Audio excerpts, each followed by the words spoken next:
오늘은 사순절 이야기 그 세 번째 시간이에요. 이제 정말 예수님의 고난이 얼마 남지 않았어요. 오늘은 또 어떤 예수님의 이야기가 펼쳐질지 정말 기대되지 않나요? 그럼 사순절 이야기 그 세 번째 시간 속으로 들어가 볼까요? 뾰로롱! 여기 예수님과 제자들이 있는데 무슨 일이 있는 걸까요? 잠깐 예수님께서 제자들에게 뭐라고 말씀하시는데요. 한번 들어볼까요? 선생님, 저희가 6월절을 어떻게 준비하면 좋을까요? 예루살렘 성내로 들어가면 물동이를 가지고 가는 사람을 만나게 될 거야. 그 사람을 쫓아가서 거기가 어디든지 집주인에게 말하기를 선생님의 말씀이 내가 내 제자들과 함께 6월절을 먹을 나의 객실이 어디뇨 하시더라고 말씀하면 그 집주인이 이미 큰 다락방을 보여줄 텐데 그곳에는 우리에게 필요한 모든 것들이 준비되어 있을 거란다. 그곳으로 준비해 두렴. 알겠습니다, 선생님. 저희가 선생님이 말씀하신 대로 준비하겠습니다. 하면서 두 제자가 예루살렘 성 안으로 들어가네요.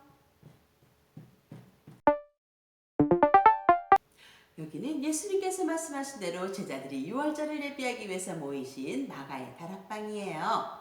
이곳은 예수님께서 부활하신 후에 제자들이 함께 모여서 기도한 곳이기도 하고 성령을 기다리기도 한 곳이죠.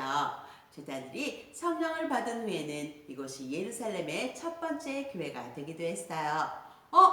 그런데 예수님께서 갑자기 물대야를 가져오시고 손에는 수건을 드셨는데 제자들의 발을 한 사람 한 사람 씻기시기 시작했어요. 그러더니 드디어 베드로 앞에서 무릎을 꿇고 앉으시네요.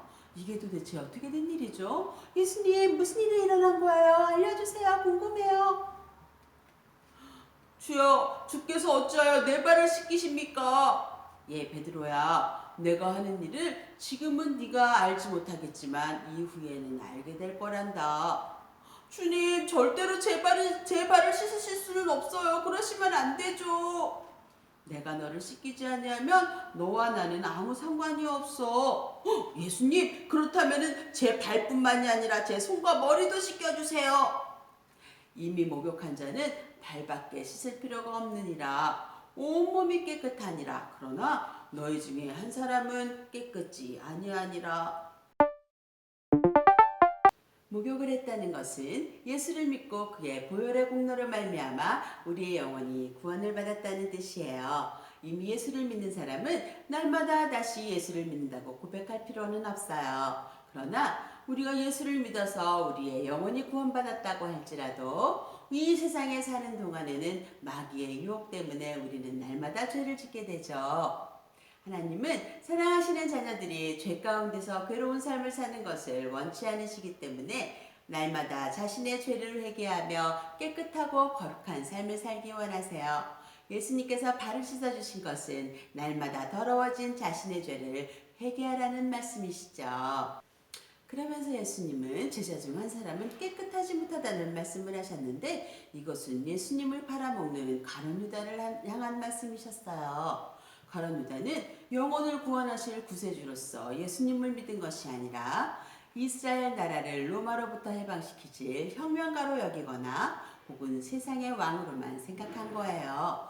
그래서 자신의 생각과 방법대로 예수님께 행한다면 예수님께서 히어로처럼 자신의 모습을 드러낼 것이라고 착각했어요. 성경은 이런 가룟 유다에 대해 이렇게 말씀하세요. 마귀가 벌써 시몬의 아들 가룟 유다에게 예수를 팔려는 생각을 넣었더니 당시에는 제자들이 예수님께서 하신 말씀을 다 알아듣지 못해서 많은 실수를 저지르기도 했죠.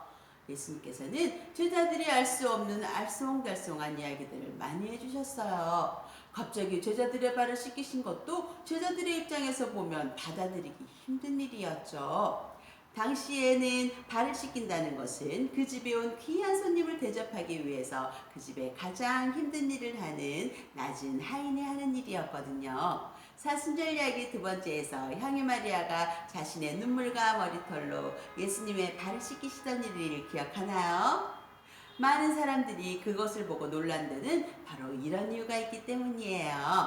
그런데 제자들도 아닌 선생님께서 제자들의 발을 씻겨주시는 일은 얼마나 놀라운 일이었겠어요.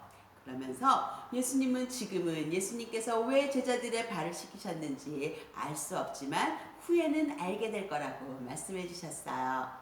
이 일 외에도 제자들은 예수님께서 하시는 말씀을 알아듣지 못할 것이 많았어요.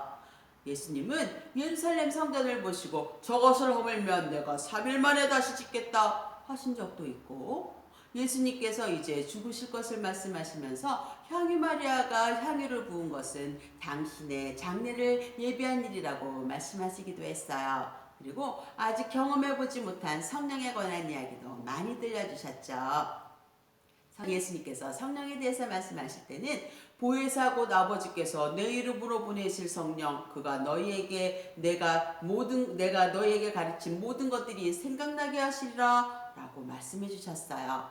예수님의 말씀대로 제자들은 성령을 받은 후에 예수님께서 하신 이야기들이 무엇인지 모두 깨닫게 되었답니다. 세족식을 마치고 예수님께서는 제자들과 함께 무교절떡과 포도주로 성찬식을 하셨어요. 먼저 떡을 들어서 축사하시고 떼어서 제자들에게 나눠주시면서 이것은 내 몸이니 받아 먹으라 말씀하셨어요.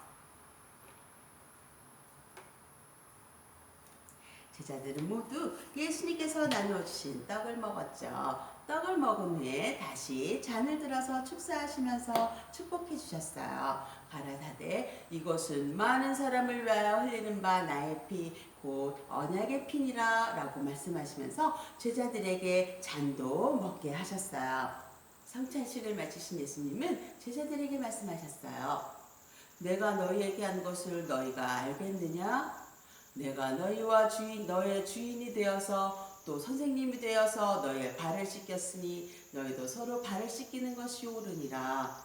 내가 너희에게 행한 것 같이 너희도 행하게 하여 내가 본을 보였어. 발을 씻긴다는 것은 영적으로는 자기의 날마다 짓는 죄를 회개하는 것이지만 행위로서는 예수님처럼 예수님이 하신 대로 섬기라는 이야기였어요. 예수님은 곧이어 충격적인 말씀을 하시는 게 아니겠어요?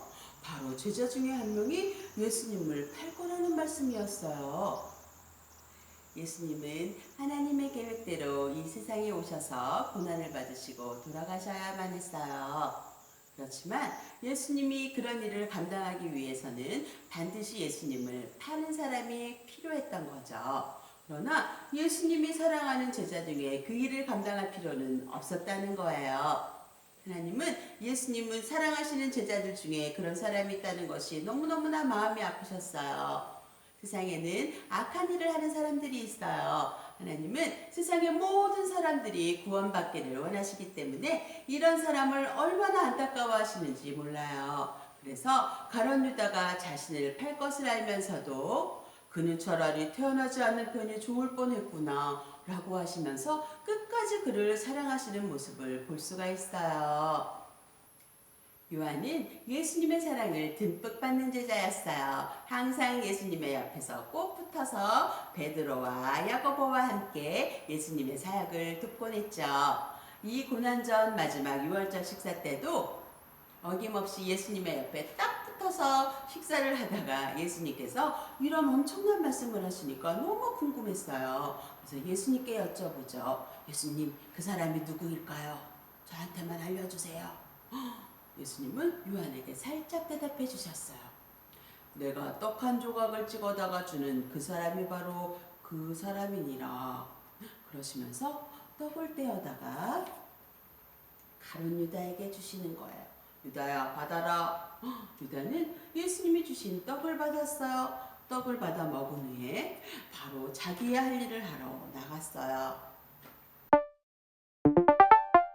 이렇게 가룟 유다가 나간 후에 예수님은 제자들에게 마지막으로 당부하셨어요. 새 계명을 너희에게 주노니 너희가 서로 사랑하라. 내가 너희를 사랑한 것 같이 너희가 서로 사랑하면 이로써 모든 사람이 너희가 내 제자인 줄 알리라. 친구를 위하여 목숨을 버리면 이에서 더 큰 사랑이 없나니 너희가 나의 명하는 대로 행하면 곧 너희도 나의 친구니라. 그리고는 예수님을 믿는 사람들만이 알 수 있는 것들과 예수님의 제자들이 어떻게 살아가야 하는지에 대한 것들을 여러 가지 비유로 말씀해 주셨어요. 그 중에는 예수 믿는 사람으로서의 섬김과 열매 맺는 삶, 그리고 어떻게 끝까지 믿음을 지킬 수 있는지, 그리고 성령이 오시기까지 믿음을 지키며 기도해야 할 것을 말씀하시는 것도 있었어요.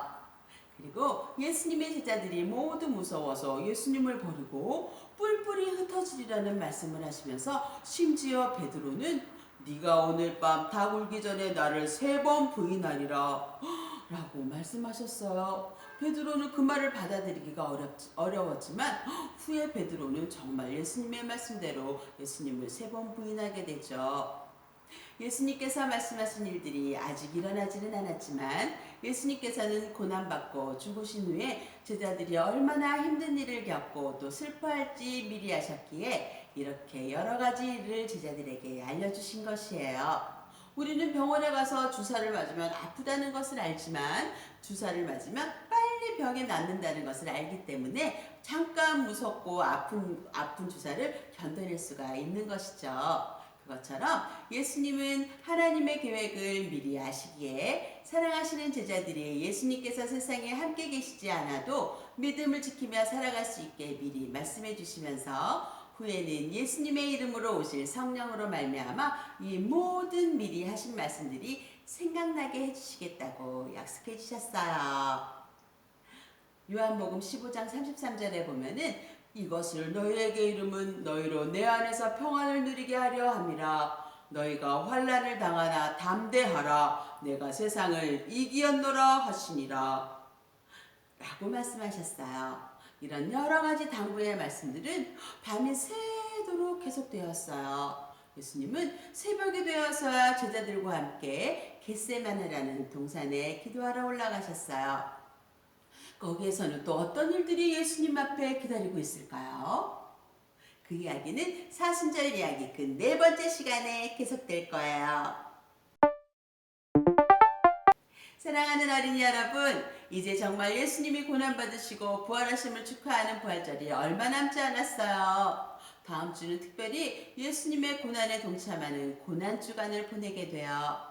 고난주간에는 우리가 좋아하는 일들을 조금 하지 않고 예수님께서 얼마나 우리를 사랑하셨는지를 함께 생각해보는 우리 어린이들이 되기를 바라요. 그럼 우리 친구들 다음 시간까지도 건강하고 예수님 생각으로 행복하게 보내는 그런 시간이 되기를 바라요. 이 삐삐전도사는 다음 절 사순절 이야기 그 4번째 시간으로 다시 만나요. 안녕 안녕 안녕 안녕 안녕 안녕 안녕.